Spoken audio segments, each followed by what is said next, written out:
पहला सैमुएल 7वां बाब 8वीं आयत से 14वीं आयत तक। और बनी इस्राएल ने सैमुएल से कहा कि खुदावंद हमारे खुदा के हुजूर हमारे लिए फरियाद करना न छोड़, ताकि वो हमको फिलिस्तियों के हाथ से बचाए। और सैमुएल ने एक दूध पीता बर्रा लिया और उसे पूरी शौकतनी कुर्बानी के तौर पर खुदावंद के हुजूर गुजराना। और सैमुएल बनी इस्राएल के लिए खुदावंद के हुजूर फरियाद करता रहा और खुदावंद ने उसकी सुनी। और जिस वक्त सैमुएल उस शौकतनी कुर्बानी को गुजरान रहा था, उस वक्त फिलिस्ती इस्राएलियों से जंग करने को नजदीक आए। लेकिन खुदावंद फिलिस्तियों के ऊपर उसी दिन बड़ी कड़क के साथ गरजा और उनको घबरा दिया और उन्होंने इस्राएलियों के आगे शिकस्त खाई। और इस्राएल के लोगों ने मिस्पा से निकलकर फिलिस्तियों को रगेदा और बैठ करके नीचे तक उन्हें मारते चले गए। तब सैमुएल ने एक पत्थर लेकर उसे मिस्पा और शीन के बीच में नस्ब किया और उसका नाम इब्न अजर ये कहकर रखा कि यहां तक खुदावंद ने हमारी मदद की। सो फिलिस्ती मगलूब हुए और इस्राएल की सरहद में फिर न आए। और सैमुएल की जिंदगी भर खुदावंद का हाथ फिलिस्तियों के खिलाफ रहा और अक्रूम से जान तक के शहर जिनको फिलिस्तियों ने इस्राएलियों से ले लिया था, वो फिर इस्राएलियों के कब्जा में आए और इस्राएलियों ने उनकी नवाही भी फिलिस्तियों के हाथ से छुड़ा ली और इस्राएलियों और अमोरियों में सुलह की। खुदा के पाक कलाम का बड़ा सुना जाना हम सब के लिए बरकत का बात। आमीन।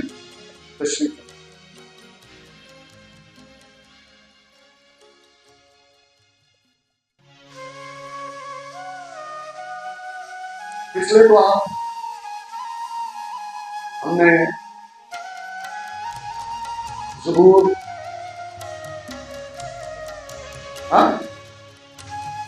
89 ज़बूर 86 ज़बूर जो किसकी दुआ है? दाऊद की दुआ। उस में से हमने खुदा के कलाम को सुना। आज मैं दुआ की अहमियत पर बात करूंगा आपसे। हम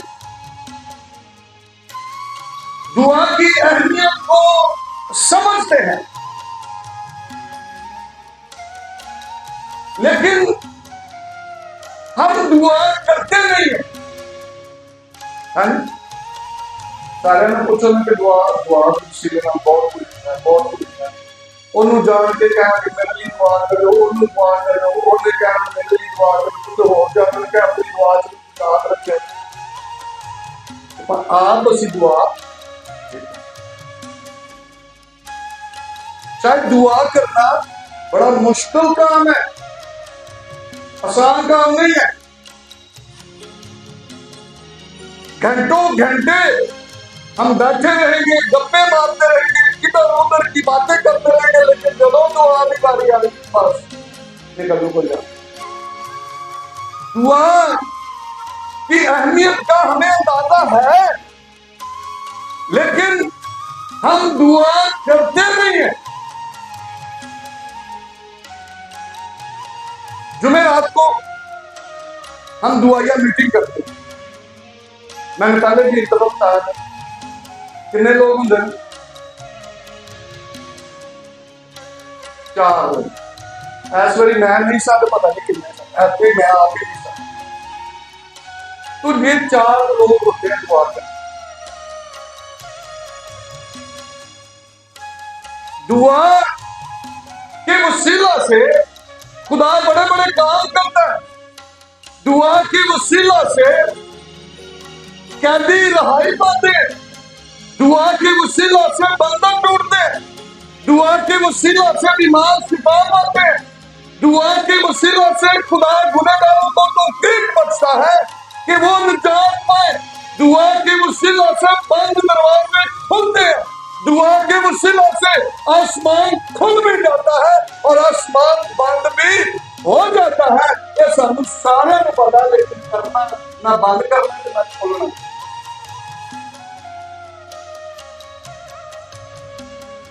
ये काम जो होने हैं ये दुआ के वसीला से होने हैं।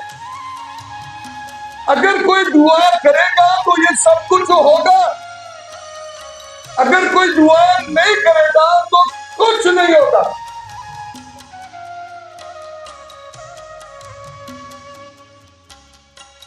दुआ करना बहुत जरूरी है। अगर हम खुदा का जलाल जाहिर होता हुआ देखना चाहते हैं, अगर हम बेदारी को देखना चाहते हैं, तो फिर दुआ करना बहुत जरूरी है, बहुत जरूरी है। सैमुअल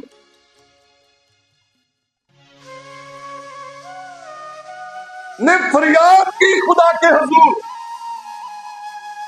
दुआ करता रहा, गिड़गिड़ाता और चिल्लाता रहा खुदा के हुजूर अपनी कौम बनी इस्राएल के लिए। और क्या हुआ?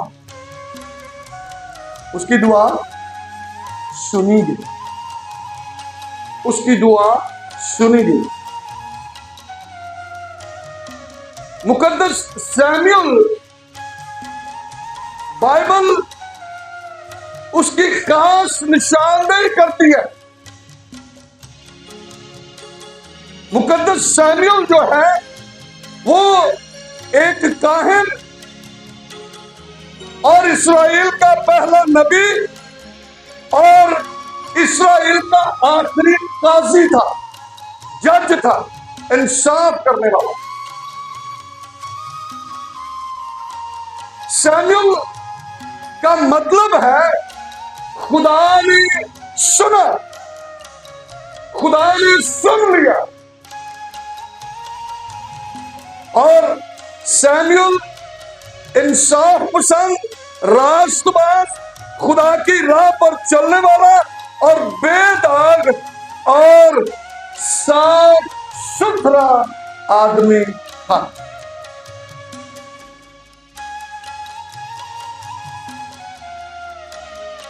तब उसकी फरियाद खुदा के हुजूर सुनी गई।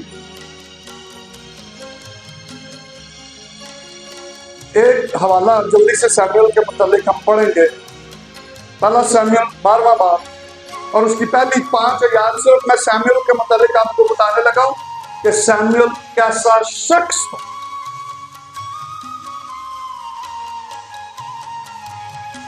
लिखा है पहला सैमुअल 12वें बाब की पहली 5 आयत। तब सैमुअल ने सब इस्राएलियों से कहा, देखो जो कुछ तुमने मुझसे कहा मैंने तुम्हारी एक एक बात मानी और एक बादशाह तुम्हारे ऊपर ठहराया है। और अब देखो, ये बादशाह तुम्हारे आगे आगे चलता है। मैं तो बुढ़ा हूं, मेरा सर सफेद हो गया, और देखो मेरे बेटे तुम्हारे साथ है। अब सैमुअल अपनी जात के मुतल्लिक बात करने लगा है, और उसने कहा, मैं लड़कपन से आज तक तुम्हारे सामने ही चलता रहा हूं। जो मैं बहुत छोटा सा तो मैं तुम्हारे सामने की करता रहा, चलता रहा। मैं हाजिर हूं, सो तुम खुदावंद और उसके मंसूब के आगे मेरे मुंह पर बताओ कि मैंने किसी का बैल ले लिया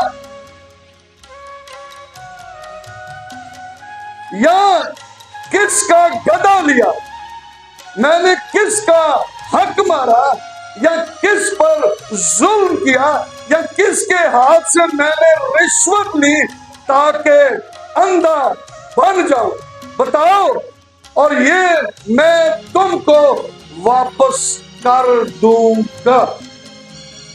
उन्होंने जवाब दिया, तूने हमारा हक नहीं मारा और ना हम पर जुल्म किया और ना तूने किसी के हाथ से कुछ लिया। तब उसने उनसे कहा कि खुदावंद तुम्हारा गवाह और उसका ममसूह आज के दिन गवाह है कि मेरे पास तुम्हारा कुछ नहीं। ये सैमुअल की जिंदगी, उसने कभी किसी से कुछ नहीं लिया, रिश्वत नहीं ली, ठीक इंसाफ किया उसने। और इसलिए उसकी दुआ, उसकी फरियाद जो है वो खुदा के हुजूर सुनी गई, और खुदा ने उसकी दुआ को सुनकर जवाब। दुआ करने वाले लोग ऐसे ही होने चाहिए, तब उनकी दुआ खुदा के हुजूर पहुंचती है। वो कोई एलियंस नहीं है, कोई दूसरी मखलूक नहीं है, वो हमारी तरह के इंसान है। एलिया हमारा हम भी एक इंसान था, हमारे जैसा था, उसके भी आंखें थी, उसके भी कान थे, उसके भी हाथ थे, वो भी खाता पीता सब कुछ करता था, लेकिन वो दुआ करने वाला शख्स था। और ऐसी जिंदगी जो कुछ सैमुअल ने किया, ऐसी जिंदगी खुदा चाहता है। और फिर जब हम वो दुआएं खुदा के हुजूर करते हैं, और यकीनन खुदा उन दुआओं को सुनकर दुआ भी देता है। खुदा के नजदीक कोई बात, कोई काम मुश्किल नहीं है। खुदा के नजदीक कोई बात नामुमकिन नहीं है। हम ये कहें कि ये काम खुदा से हो नहीं सकता, इसलिए मैं दुआ नहीं करूंगा। याद रखें, हमारा काम दुआ करना है, और खुदा अपना जलाल जाहिर करेगा, खुदा अपनी कुदरत को जाहिर करेगा, और वो हमारी सोचों से बढ़कर काम करे। लेकिन हमने दुआ करनी है, दुआ करने वाले बनना है। ईमानदार शख्स का ये काम है कि वो दुआ करे। जो लोग कलीसिया में शामिल हो रहे थे, तो वो क्या कर रहे थे? जिन्होंने तौबा कर ली, बपतिस्मा ले लिया, कलीसिया में शामिल हो गए, वो क्या कर रहे थे? वो लिखा है, रसूलों से तालीम पाने, रोटी तोड़ने, रफाकत रखने और दुआ करने में मशगूल रहे। दुआ करने के लिए मशगूल रहे। उन्होंने नहीं क्या कि होर भावें दुआ करिए तो भावें ना करिए, सानू कोई जरूरत नहीं। दुआ करने में मशगूल रहे, तालीम पाने में मशगूल रहे, रफाकत रखने में मशगूल रहे, रोटी तोड़ने में मशगूल रहे। ये काम उन्होंने नहीं छोड़ा, क्योंकि इस पर ईमानदार की बुनियाद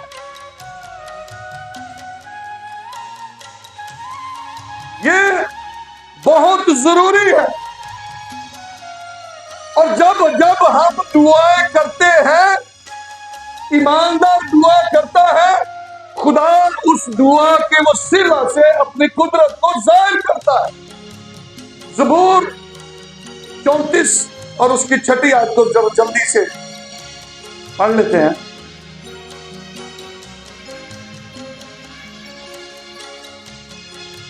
ज़बूर 34 और उसकी 6 आयत लिखा है, इस गरीब ने दुहाई दी, खुदावंद ने इसकी सुनी।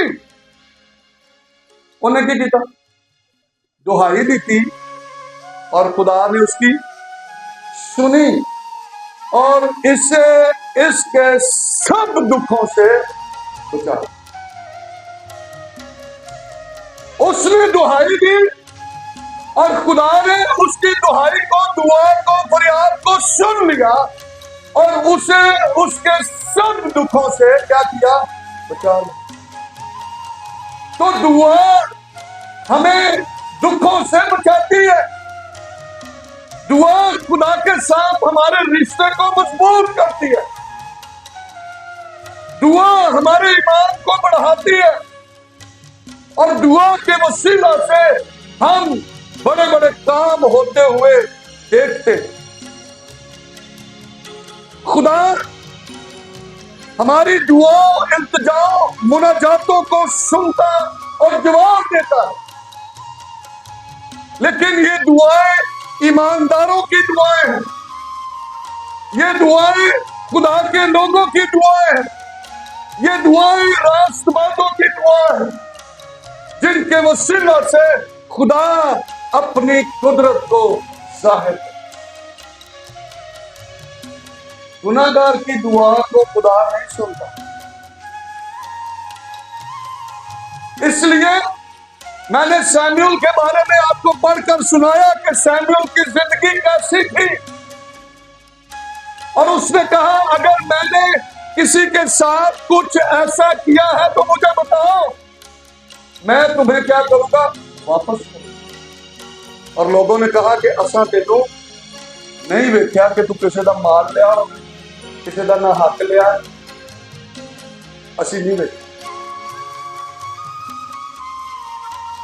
ये उसकी जिंदगी है।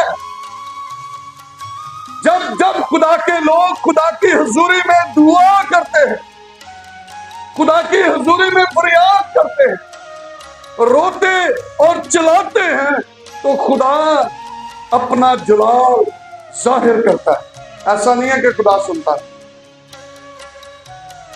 मैंने ज़बूर 34 उसकी 6 आयत पढ़ा, क्या लिखा है? हाँ जी, इस गरीब ने दुहाई दी और खुदा ने उसकी सुनी और उसे उसके सब दुखों से रहाई दी। वो सुनता है, लेकिन कोई दुआ करने वाला हो। खुदा चाहता है कि कलीसियाएं, लोग, खानदान बेदार हो, लेकिन दुआ करने वाले हो।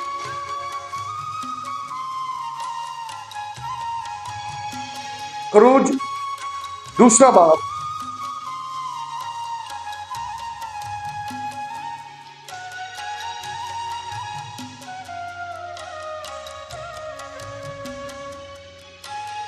और उसकी 23 और 24 साल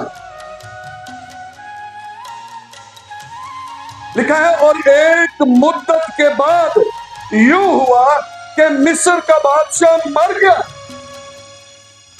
और बनी इस्राएल अपनी गुलामी के सबब से आहा भरने लगे और रोए, और उनका रोना जो उनकी गुलामी के बायस था खुदा तक पहुंचा। जब वो खुदा के हुजूर रोए, चिल्लाए, तो उनका रोना जो है वो खुदा तक पहुंचा। और 24वीं आयत के अंदर लिखा है, और खुदा ने उनका कराहना सुना और खुदा ने अपने अहद को जो अब्राहम और इसहाक और याकूब के साथ किया था याद किया। उस अहद को खुदा ने याद किया और खुदा ने बनी इस्राएल के रोने कराने को सुना और खुदा ने उनको मिस्र की गुलामी से, अगर वो रोते चलाते ना, फरियाद ना करते तो उसी गुलामी के अंदर रहते, लेकिन वो खुदा के हुजूर चलाए फरियाद की कराते रहे और खुदा ने उनका कराहना सुन लिया और खुदा ने उनको रिहाई बख्श दी। हिसाब की किताब के अंदर अगर आप पढ़ें तो वहां पर बार लिखा है कि जब जब बनी इस्राएल ने गुनाह किया खुदा ने उनको बेच दिया। खुदा ने क्या किया? बेच दिता उन्होंने दूसरी कौमा दे कि भी करो हूं जो कुछ इन्होंने कर सकते हो करो, क्योंकि इन्होंने मेरी नहीं मनी, मेरी ताबेदारी नहीं की। और खुदा लिखा है कि खुदा उनको बेच देता था, लेकिन तो भी जब वो खुदा की हजूरी में आकर फरियाद करते, रोते चलाते, दुआएं करते, तो खुदा फिर उन पर रहम करता। खुदा फिर उनकी फरियाद को सुनकर, उनकी दुआओं को सुनकर उनको रहाई बख्शा और उन कौमों से उनको निजात बख्शा।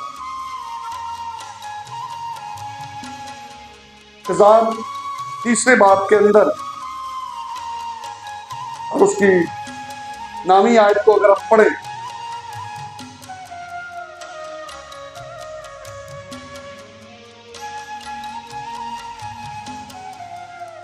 लिखा है, अगर यीशु मसीह ने यह कहा कि जो काम तुम देखते हो तुम इनसे बड़े बड़े काम करोगे, तो यीशु मसीह ने जो काम किए वो पूरी पूरी रात दुआ करता रहा, पूरी रात दुआ। मैं नहीं ये कह रहा कि ऐसी भी रात पूरी रात दुआ करिए, लेकिन हम कुछ वक्त खुदा के लिए निकाल सकते हैं कि दुआ करें। हम खुदा के हुजूर चलाएं, गिड़गिड़ाएं, मिन्नत करें, खुदा मेरी दुआ को सुन। अगर मैंने दुआ ही नहीं की तो खुदा क्या सुने? कई बार बच्चे उंजी रो रहे होते उन्होंने पूछ रहे होंगे की चाहिए दर्शन रोला पाया होता, रो रहे होते ना, फिर वो आखिर ते दस ही दे देने कि सानू की चाहिए तो उन्होंने मिल जाएगा।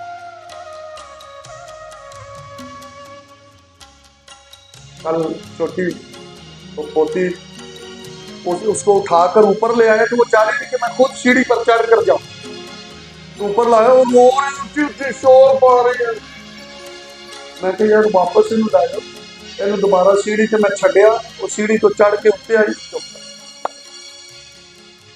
सो खुदा हमारी उस दुआ को, उस फरियाद को, उस रोने चलाने को सुनता है।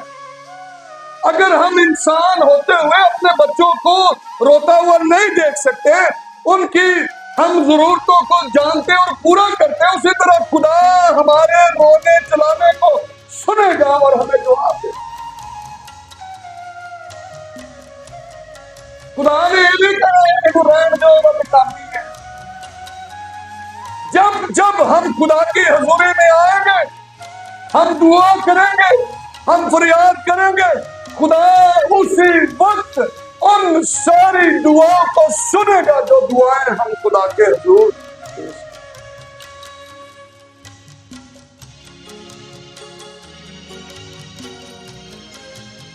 बनी रूबन और जदियों और मनस्सी के आधे कबीले ने हाजरियों से जंग की,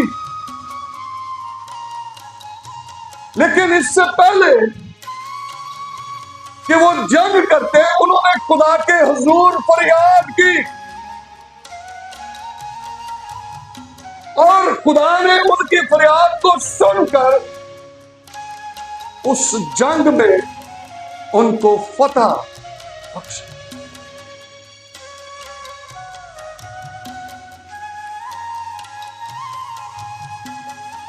हम दुआ के वसीला से हम अपनी इस पर फतह से बढ़कर गलबा पा सकते हैं। दुआ के वसीला से हम ईमान में मजबूत हो जाएंगे। दुआ के वसीला से हमें पता चल जाएगा कि खुदा कादिर मुतलक हमारे साथ है और ये इब्लीस हमारा कुछ बिगाड़ नहीं सकता। दाऊद बच्चा था, लेकिन उसको पता था कि मैंने रीछ को भी फाड़ा है और मैंने शेर को भी फाड़ा। उन्हें क्या उन्होंने दे विचों एक ही होएगा। अगर मैंने दुआ की नहीं है, मेरी जिंदगी में कोई मौजज़ा कोई काम है नहीं है, तो मेरे पास तजर्बा नहीं है, मैं कैसे इब्लीस का सामना कर सकता हूं? अगर मैं दुआ करने वाला, मैं कह सकता हूं उथे ही मैं दुआ की थी से खुदा ने अपनी कुदरत जाहिर की, उथे ही मैं दुआ की थी से खुदा ने इब्लीस को नसाया। आज भी खुदा इस इब्लीस को नसाएगा जो मेरे को तजर्बा ही नहीं, मेरी जिंदगी को काम ही नहीं, तो फिर कितों मैं डरते ही रहना। लेकिन खुदा हमारे दुश्मनों को घबरा देता है। वो घबरा जाते हैं, वो डर जाते हैं, वो खौफ ज़दा हो जाते हैं और हम उन पर गालिब आते हैं क्योंकि खुदा हमारी दुआओं को सुन रहा। पहला तवारीख जल्दी से जरा इसको भी हम पढ़ेंगे हवाला। पहला तवारीख 5वां बाब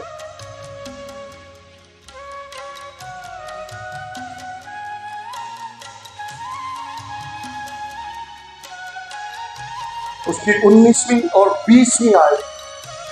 पहला तवारीख 5वां बाब उसकी 19वीं और 20वीं आयत हम पढ़ेंगे।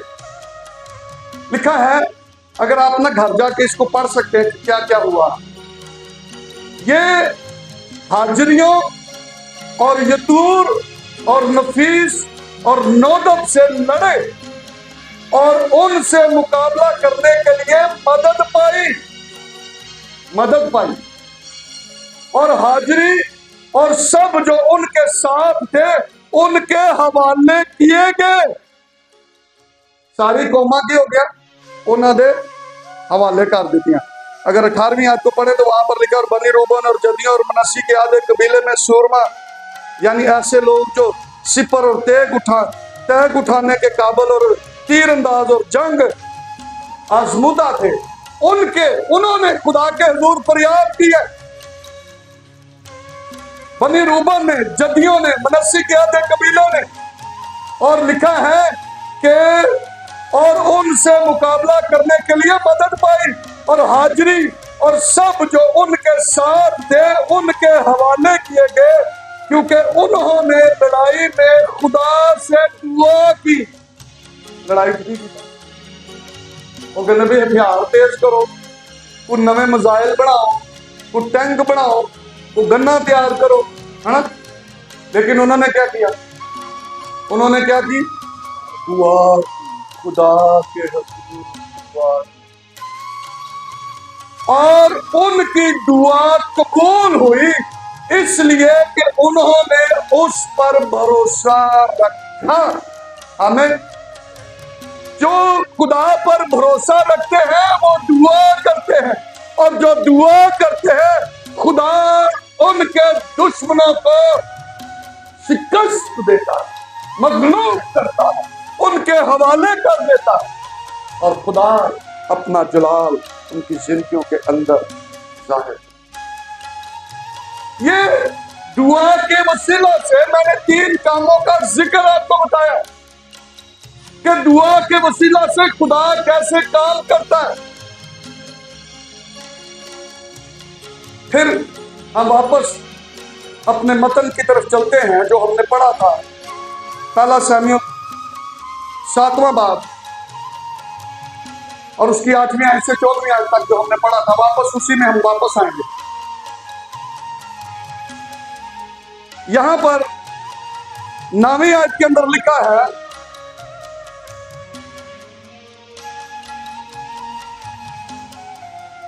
और शमूएल ने एक दूध पीता बरा लिया और उसे पूरी सोख्तनी के कुर्बानी के तौर पर खुदावंद के हुजूर गुजराना। और शमूएल बनी इस्राएल के लिए खुदावंद के हुजूर फरियाद करता रहा। क्या करता रहा? फरियाद करता। बनी इस्राएल के लिए फरियाद करता, दुआ करता, चिल्लाता रहा, रोता रहा खुदा के हुजूर बनी इस्राएल के। और लिखा है, और खुदावंद ने उसकी सुनी। यीशु मसीह ने कहा, मांगो तो तुम्हें दिया जाए। तो अगर हम मांगते ही नहीं है तो फिर असी तो गिला काला करना, फिर जो कुछ मंगेया ही नहीं तो फिर मिलना की है। मैं पिछले दिनों हमने इस्लामाबाद के अंदर एक कॉन्फ्रेंस की थी और एक खादिम अमेरिका से आए हुए थे, डॉक्टर डेविड चंद उसका नाम था। और हमारी जब उसके साथ मीटिंग हुई, मैं था, पादी सैमसन साहब थे, पास्टर लियास थे, भाई सब थे, और हम उनके साथ वो प्रोग्राम के लिए मीटिंग कर रहे थे। तो मीटिंग के बाद उसने कहा कि भाई तुसा मैनू कुछ नहीं सीखिया, इसलिए मैं तुहाडे लिए कोई गिफ्ट लैके नहीं आया। उन्हें क्या, तुसा मैनू कुछ नहीं सीखिया इसलिए मैं तुहाडे लिए कोई गिफ्ट नहीं लैके आया। ते विल्सन दे बेटे ने ओनू एक कहा सी कि मेरे लिए एक चीज लैके, उन्हें मैनू कहा सी तो ओदे लिए मैं वो ले आंदी। ते तुसा तुहाडे चों किसी ने कोई काम नहीं सी मैनू कहा, इसलिए मैं तुहाडे लिए कोई गिफ्ट। असं क्या भी कोई गल नहीं, ऐसा मंगे ही नहीं, है ना? अगर मांगेंगे तो मिलेगा, और यीशु मसीह ने कहा मांगो तो तुम्हें दिया जाएगा। अब इन्होंने फरियाद की, दुआ की, मांगा खुदा से, और खुदा ने उनकी सुनी। जिन्हें मंगना ही नहीं उन्होंने तो सुनी जाने। मैं पहले ही गल दस दी, इंसान होंगे, लेकिन कभी कभी साढ़े दिल के ख्याल भी खुदा जानता है, लेकिन तो भी खुदा चाहता है कि हम उसका इजहार करें, मांगे, दुआ करें, इल्तिजा करें, फरियाद करें। खुदा उस दुआ के वसीला से अपनी कुदरत को जाहिर करेगा और फिर खुदा दुश्मन को घबरा देगा। आगे 10वीं आयत के अंदर लिखा है, और जिस वक्त शमूएल उस सोख्तनी कुर्बानी को गुजरान रहा था, उस वक्त फलस्तीन इसराइलियों से जंग करने को नजदीक आए, लेकिन खुदावंद फलस्तियों के ऊपर उसी दिन बड़ी कड़क के साथ गरजा और उनको घबरा। जेड़ा बंदा घबरा गए ना, वो जंग नहीं कर सकता। यीशु मसीह ने कहा ना कि आखिरी वक्त जो सारे काम हो जाएंगे तो तुम घबराना। अब ये शमूएल दुआ कर रहा है और खुदा ने उन पर अपना जलाल जाहिर किया, और वो क्या हो गए? घबरा गए, घबरा गए, दुश्मन घबरा गया। और 13वीं आयत के अंदर लिखा है, सो फलस्ती मगलूब हुए और इस्राएल की सरहद में फिर ना आए। असि जो दुआ कर दिया तो फिर बदरूआ भी निकल, तो फिर बदरूआ वापस नहीं जाऊं जैसी दुआ करना।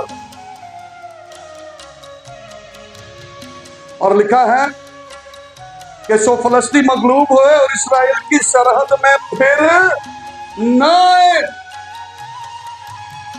ये कमाल उनका नहीं है, उनकी उन दुआओं का है जो खुदा के हुजूर वो कर रहे थे, उन दुआओं का है जो सैमुअल खुदा के हुजूर लगातार कर रहा था, और खुदा ने उनको मगलूब किया और वापस फिर वो उनकी सरहद में ना। यहां तक आगे लिखा है 14वीं आयत के अंदर, और अक्रून से जात तक के शहर जिनको फिलिस्तियों ने इस्राएल से ले लिया था वो फिर इस्राएलियों के कब्जा में आ गए। जेड़े पहला फिलिस्तियां ने उन्होंने जगह जाके ना तो कब्जा कर लिया, तो फिर की हो गया, वो वापस इस्राएल ने उन्होंने कब्जा वापस कब्जा का। ये खुदा का, लेकिन खुदा दुआओं के वसीला से काम, जो दुआएं हम खुदा के हुजूर मांगेंगे, जो इल्तिजा खुदा के हुजूर करेंगे, खुदा उसको सुने। हन्ना ने दुआ की, सैमुअल की मां ने दुआ की थी सैमुअल के लिए, और खुदा ने उसकी दुआ को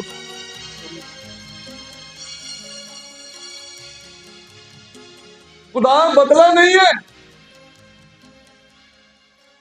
खुदा वही खुदा है,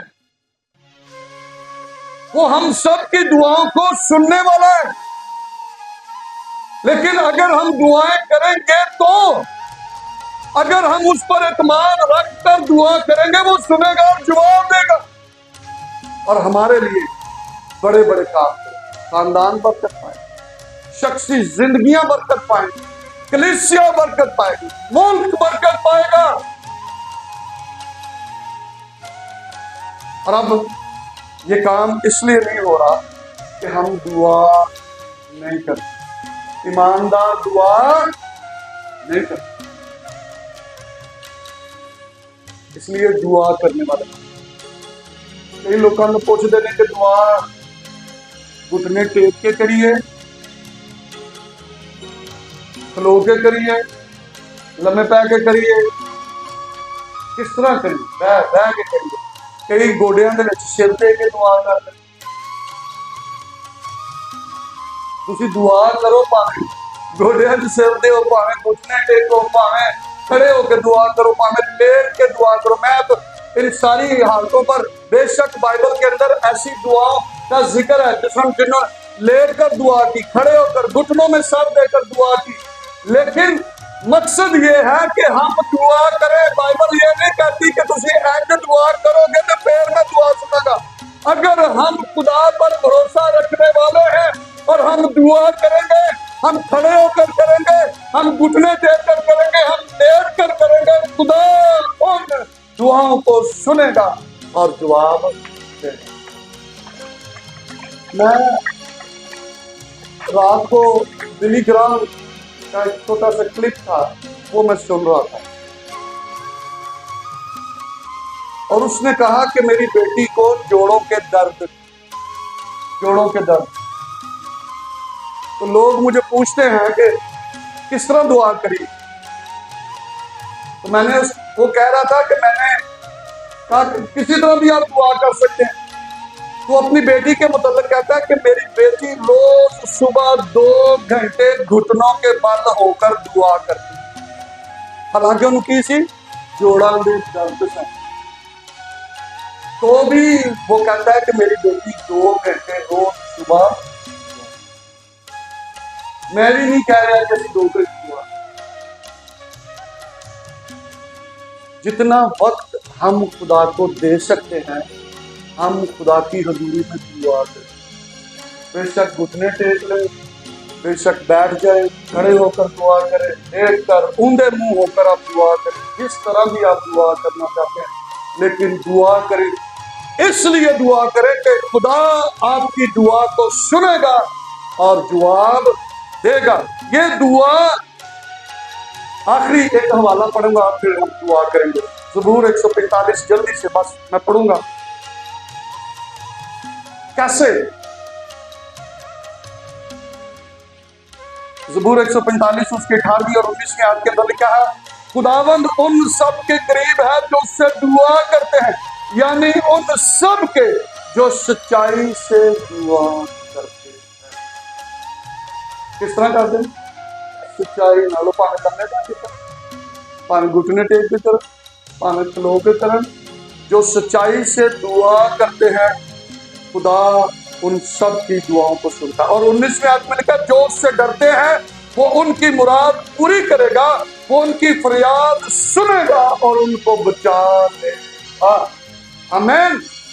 ये काम हमारा, लेकिन ये दुआ जो हमने करनी है ना सच्चाई के साथ, जैसे भी हम दुआ कर सकते हैं हमने दुआ करनी है, और खुदा उन दुआओं को सुनेगा और उन दुआओं के वसीला से खुदा अपना जलाल जाए। आमीन। आए अपने सरों को झुकाएं और हम थोड़ी देर दुआ करें।